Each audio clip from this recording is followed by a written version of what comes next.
नमस्ते. मुरांबा मालिकेच्या पुढच्या भागात आपल्याला पाहायला मिळणार आहे की अक्षयच्या घरी आत्याबाईंचा बड्डे सेलिब्रेट करायचं चाललेलं असतं. त्यावर अक्षय म्हणतो केक कोठे आहे, तर माही म्हणते ऑन द वे आहे. तेव्हापर्यंतच रमाची एंट्री होते आणि सगळ्या लाईट्स जातात. रमा केक घेऊन घरात येते आणि म्हणते हॅपी बर्थडे टू यू.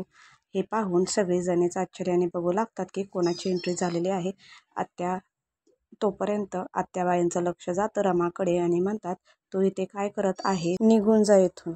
त्यावर रमा म्हणते की आल्या आल्या असा अपमान नाही करायचा, आधी स्वागत करायचं. आणि आत्यांना केक दाखवते आणि म्हणते काय लिहिलं आहे याच्यावर वाचा. त्यावर आत्या म्हणतात की कम बॅक. रमा म्हणते पुढे वाचा पुढे. त्यावर आत्या म्हणतात रमा हसते आणि म्हणते थँक्यू आणि केक कापून आत्यांना भरवू लागते आणि हसते. यावर सगळेजणच आता घरातली गोंधळून गेलेले आहेत. आत्या गप मुकाट्याने केक खातात आणि अक्षयसुद्धा त्यांच्याकडे पाहत राहतो. आता रमा कोणता बॉम्ब फोडणार आहे. रमाची घरात पुन्हा कमबॅक एंट्री झालेली आहे. आता पुढचा भाग बघणे खरंच इंटरेस्टिंग असणार आहे. हा भाग बघण्यासाठी असेच सिरियलच्या नवनवीन भागांसाठी चॅनेलला लाईक, शेअर आणि सबस्क्राईब करायला विसरू नका. धन्यवाद.